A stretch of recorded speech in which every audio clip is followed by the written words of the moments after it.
Szanowni Państwo, dzień dobry. Witam Was jak zwykle bardzo serdecznie.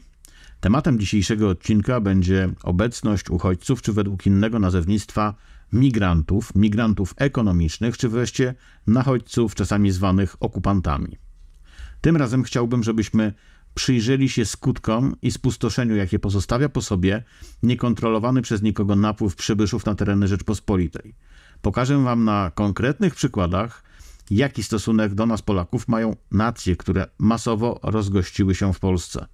Mowa tu oczywiście o ludziach, którzy znaleźli się na terenie Rzeczpospolitej wskutek niefrasobliwych, ale często zamierzonych i celowych działań polskich rządów, zarówno tych aktualnych spod flagi Koalicji Obywatelskiej, jak i poprzednich z tzw. Zjednoczonej Prawicy.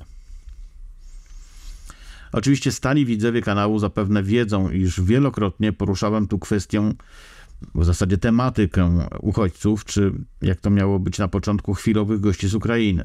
No tak, proszę Państwa, media głównego nurtu, czyli zarówno TVP z czasów rządów PiS-u, jak i cała grupa TVN-u, przyjmowanie uchodźców z Ukrainy w swoich materiałach przedstawiała jako nasz święty obowiązek, jako chwilową, doraźną pomoc dla sąsiada.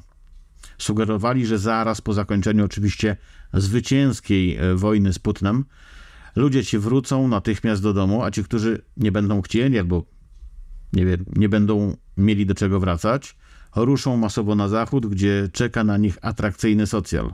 No przecież wiadomo, że Polska nie jest dla nich żadnym atrakcyjnym miejscem do życia. No to trzeba być Polakiem głupim, żeby tutaj mieszkać, tak? No tak nas media zapewniały.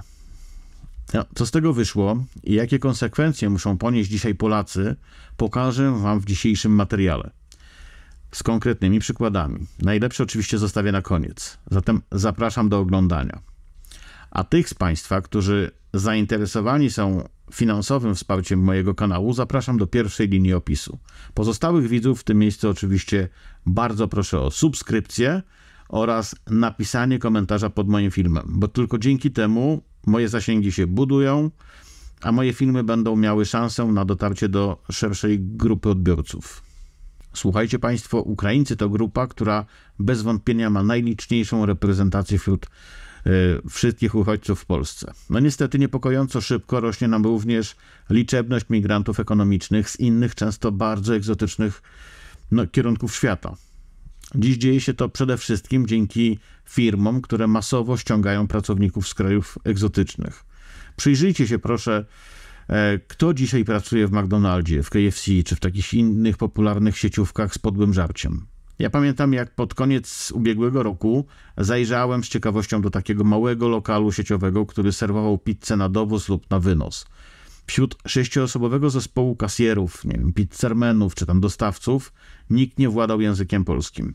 Nawet pan kierownik był z Bangladeszu, no, chociaż najlepiej z nich wszystkich mówił po angielsku, pewnie dlatego został kierownikiem. Słuchajcie, korporacje takie jak chociażby Uber czy jakiś inny dostawca żarcia rowerem ściągają i przyciągają do siebie tanią siłę roboczą, aby maksymalizować swoje zyski. Przy okazji firmy te przerzucają całe koszty społeczne na obywateli Polski. Oni płacą im podłe wynagrodzenie, oni za te wynagrodzenie naprawdę żyją w bardzo kiepskich warunkach, ale jak któremukolwiek coś się stanie, to my wszyscy zrzucamy się na zabezpieczenie zdrowotne dla takiego obywatela. Zyski korporacja, koszty obywatel. Tak to się dzieje. Jeden z moich widzów, który pracuje dla firmy produkującej mrożone jedzenie w takiej sporej firmie pod Warszawą, napisał mi list, w którym doniósł, iż jego firma zatrudnia pracowników aż z Nepalu, ponieważ są dużo tańsi od pracowników z Polski. Małpich sztuczek trzeba użyć, żeby takiego Nepalczyka legalnie zatrudnić i dlatego specjalnie dla nich stworzono trzecią zmianę, chociaż firma chodzi w systemie jednozmianowym, 6-14. Dla Nepalczyków stworzono trzecią zmianę po to, żeby obejść przepisy, które nie pozwalają na zatrudnianie obcokrajowców z bardzo daleka, jeżeli na terenie, na którym znajduje się zakład pracy, jest bezrobocie. Słuchajcie, no dziś właśnie dochodzi do takich kuriozalnych sytuacji. Szanowni Państwo, Polska po 2022 roku stała się domem dla blisko 2 milionów Ukraińców. I to według szacunków, których wydaje się, że nikt nie jest pewien. A nawet pojawiają się głosy, że ukraińskich uchodźców może przybywać w Polsce nawet 2 razy więcej. To tak jakby w ciągu 2 lat przyjąć pod dach całą populację Warszawy i Krakowa razem wziętych. Oczywiście opowieści z mchu i paproci i deklaracje o braterstwie słowiańskim brzmią pięknie, ale rzeczywistość jest brutalna. Systemy naszego państwa pękają w szwach, a historyczne animozje odżywają teraz ze zdwojoną siłą. Tym bardziej, że mamy do czynienia z ludźmi, którzy nie dość, że nie potrzebują pomocy, to jeszcze nauczyli się w sposób bezwzględny i perfidny wykorzystywać nasz dziurawy system. Ten film to nie atak na potrzebujących, ale wołanie o rozsądek, zanim stracimy kontrolę nad własnym krajem. Według Narodowego Funduszu Zdrowia w 2023 roku w województwie mazowieckim zarejestrowano 890 000 wizyt uchodźców u specjalistów. Dla porównania, polscy pacjenci odnotowali spadek dostępu do lekarzy specjalistów o ponad 22% w tym samym okresie. Zatem wygląda to tak, jakby Ukraińcy wypchnęli polskich pacjentów z kolejki. Skąd się wzięło to uprzywilejowanie? Idąc dalej, w sprawie kolejek. W Lublinie czas oczekiwania na endoprotezę stawu biodrowego wydłużył się, słuchajcie, z 8 do 18 miesięcy. W Poznaniu na tomografię komputerową czeka się średnio 11 miesięcy, a przed wojną były to raptem 4 miesiące. Słuchajcie, przyjmując takie ilości migrantów i dając im za darmo dostęp do naszego i tak niewydolnego systemu opieki zdrowotnej, tylko wygenerowaliśmy masę dodatkowych kosztów i niestety te koszty zostały ukryte. Ale to w ogóle nie oznacza, że one nie zostały poniesione. Słuchajcie, kolejny przykład. W 2023 roku szpital w Szczecinie odwołał 1200 planowanych operacji z powodu nagłych przyjęć uchodźców. Źródło Rzeczpospolita, kwiecień 2024. Po prostu skończyły się im limity. Wiecie Państwo, w praktyce wygląda to tak, że zabiegi medyczne są kontraktowane. Szpital na podstawie danych z lat wcześniejszych i prowadzonych statystyk przewiduje, że załóżmy w przyszłym roku będzie potrzebował wykonać powiedzmy 200 operacji wycięcia wyrostka robaczkowego, ponieważ w latach ubiegłych średnio wykonywał ich między 190 a tam 180, więc zakłada bezpieczny bufor. No i biorąc pod uwagę specjalistów, jakich ma do dyspozycji i zaplecze techniczne, ocenia, ile tych usług medycznych może wykonać. Następnie operacje, czy tam inne usługi medyczne są planowane. No i tak to działa. Jak jest usługa wykonana, medyczna, dokumenty trafiają do NFZ-u, NFZ płaci za te zabiegi. No ale okazuje się, że mamy na garnuszku nieznane ilości dodatkowych pacjentów. I to poza wszelkimi statystykami. Stąd szybsze wyczerpywanie limitów. Przykłady? Proszę bardzo. Historia pani Marii, 65 lat, z Wrocławia. Czekam na operację zaćmy od 14 miesięcy. Lekarz powiedział mi wprost: mamy 1000 Ukraińców z ostrym stanem. Pani musi poczekać. Dzieci z niepełnosprawnościami? W województwie podkarpackim 30% rodziców dzieci autystycznych zgłosiło odwołanie zajęć rehabilitacyjnych z powodu braku miejsc. To są dane z raportu Stowarzyszenia Dajmy Szansę i są to dane za 2023 rok. Tylko w 2022 roku państwo polskie wydało ponad 11 miliardów złotych na pomoc medyczną dla Ukraińców. To kwota równa budżetowi całego programu Maluch Plus na 10 lat. Dane Ministerstwa Finansów. Takie pytanie retoryczne. Czy polska rodzina, która czeka na operację dziecka, powinna ustępować miejsca tym, którzy nie płacą ani grosza składki zdrowotnej? Chyba nie. W moim materiale w większości przytaczam dane za 2020 rok, ponieważ dane za 2023 rok zostały nieopublikowane albo zostały częściowo utajnione. Pytanie, dlaczego Ministerstwo Zdrowia nie publikuje pełnych danych o liczbie uchodźców korzystających z onkologii czy z kardiologii? Czy to przypadek, że największe przeciążenia systemu opieki zdrowotnej dotyczą województw przygranicznych? Otóż nie, to nie przypadek, ponieważ mamy do czynienia ze swego rodzaju turystyką zdrowotną Ukraińców. Wystarczy do Polski wjechać, wyrobić sobie PESEL, a potem bezpłatnie korzystać z naszego z naszych placówek służby zdrowia, w tym specjalistycznych szpitali, nawet mieszkając dalej na Ukrainie. Należy zdawać sobie sprawę, że skala tych działań jest niespotykana nigdzie na świecie. Nadwyrężenie polskiego systemu opieki zdrowotnej to nie jedyny problem, który dotyka obywateli Polski. Kolejnym obszarem, który jest w sposób nadmiarowy eksploatowany przez uchodźców z Ukrainy, to edukacja. Tu mamy do czynienia z chaosem, który zabija przyszłość polskich dzieci. Przytoczę wam garść statystyk. Przepełnienie. Słuchajcie, w Łodzi klasy liczą nawet po 36 uczniów, przy czym norma Unii Europejskiej to maksymalnie 24 osoby na klasę. W efekcie nauczyciele skarżą się na edukację taśmową, brak czasu na indywidualne podejście do ucznia, a w wielu warszawskich podstawówkach ilość uczniów na klasę dawno została przekroczona i średnia wskazuje, iż klasa liczy ponad 26 osób. Język, słuchajcie. Tylko 18% ukraińskich dzieci w wieku 10-15 lat zna polski na poziomie komunikatywnym. I to są badania Uniwersytetu Warszawskiego przeprowadzone w 2023 roku. W praktyce oznacza to, że nauczyciele poświęcają nawet 40% lekcji na tłumaczenie. Słuchajcie, kolejny aspekt to finanse. Program Solidarni z Ukrainą pochłonął 4,7 miliarda złotych w 2023 roku. To więcej niż roczny budżet na walkę ze smogiem w całej Polsce i to według danych Ministerstwa Edukacji Innowackiej. Powiedzmy, może jakieś przejęzyczenia tam były. Zatem jakie skutki powodują te działania? To po pierwsze spadek poziomu nauczania. Wyniki polskich uczniów w międzynarodowym badaniu PISA spadły o 15 punktów w matematyce i naukach ścisłych w odniesieniu do... Oczywiście dane odnoszą się do roku 2023 versus 2018. Po drugie, słuchajcie, wypalenie nauczycieli. W województwie małopolskim aż 45% pedagogów rozważa zmianę zawodu z powodu stresu. Jest to sondaż przeprowadzony przez Związek Nauczycielstwa Polskiego w styczniu 2024. Szanowni Państwo, podam wam teraz dwa przykłady z życia. W szkole podstawowej w Gdańsku ukraińscy uczniowie, a w zasadzie to ich rodzice, zażądali wprowadzenia zajęć z historii Ukrainy. Zajęć, które będą pomijały temat Wołynia. Dyrekcja uległa, by nie eskalować konfliktu. No i gdzie są zatem te granice kompromisu? We Wrocławiu nauczyciel w szkole podstawowej zadał dzieciom nauczenie się wierszyka na pamięć w języku ukraińskim. Zresztą posłuchajcie sami.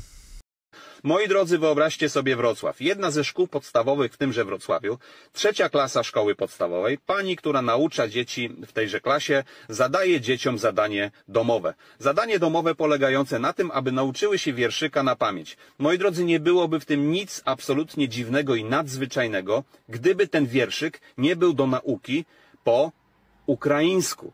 Moi drodzy, dokładnie to, co słyszycie. Wierszyk w szkole podstawowej dzieci mają uczyć się po ukraińsku i mają ten wierszyk wykuć na blachę, bo będzie na ocenę.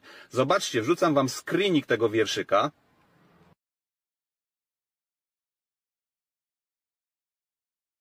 Co wy na to, moi drodzy? Hit, prawdziwy hit. Moi drodzy, polskie dzieci mają uczyć się języka ukraińskiego poprzez wierszyki i tak dalej, i tak dalej. To, że Ukraińcy lobbują, aby w parlamencie mieć mniejszość narodową, no to jest zrozumiałe. Moi drodzy, co myślicie na temat takiego procesu nauczania polskich dzieci przez polskich nauczycieli? No bo to polska nauczycielka zadała ten wierszyk do nauki. No nie wyobrażam sobie, że bez zgody rodziców szkoła, zwłaszcza podstawowa, powinna decydować, jakiego języka nasze dzieci będą się uczyły.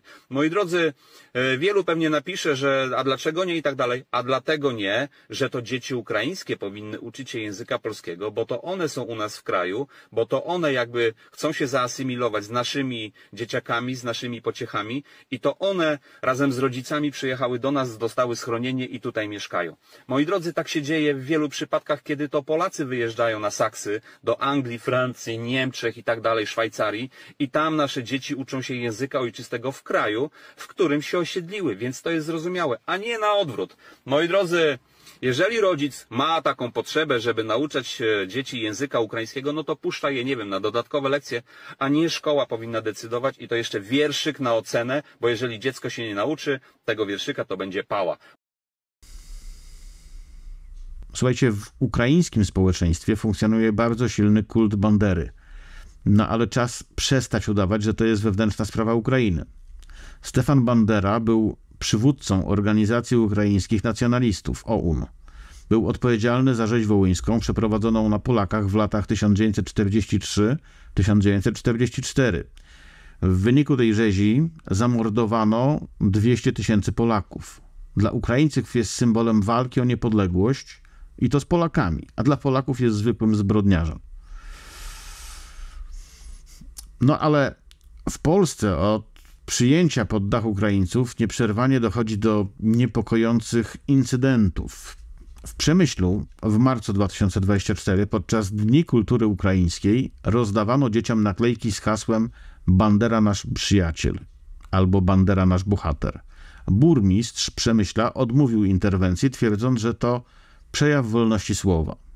We Wrocławiu w styczniu 24 w jednym z hosteli dla uchodźców zawisła flaga UPA. Policja